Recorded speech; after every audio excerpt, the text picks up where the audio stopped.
তোমারে মাফ করার জন্য আমি শবে বরাত এক রাত সাজাইছি, এক রাতে কোটি কোটি মাফ করি।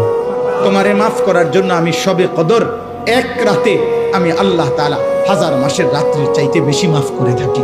তোমারে আমি আল্লাহ মাফ করার জন্য এত বড় শ্রেষ্ঠতম রমজান মাস দিয়েছি, যার মিনিট মিনিট সেকেন্ড সেকেন্ড হীরা মণি মুক্তা মানিকের মতো আমি আল্লাহ সেজদা দিবা একটা, আমার ফেরেশতা লিখবে 70টা।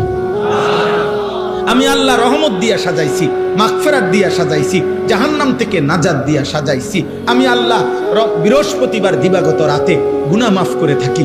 প্রত্যেক দিন তাহাজ্জুদ নামাজের ওয়াক্তে গভীর রাতে কোটি কোটি বান্দা আমি মাফ করি। তাহলে মাফ করার জন্য প্রতিদিন রাত্রে ঠিক করছি, বৃহস্পতিবার রাত্রে ঠিক করছি, শবে বরাত ঠিক করছি, শবে কদর ঠিক করছি, পুরাটা রমজান ঠিক করছি।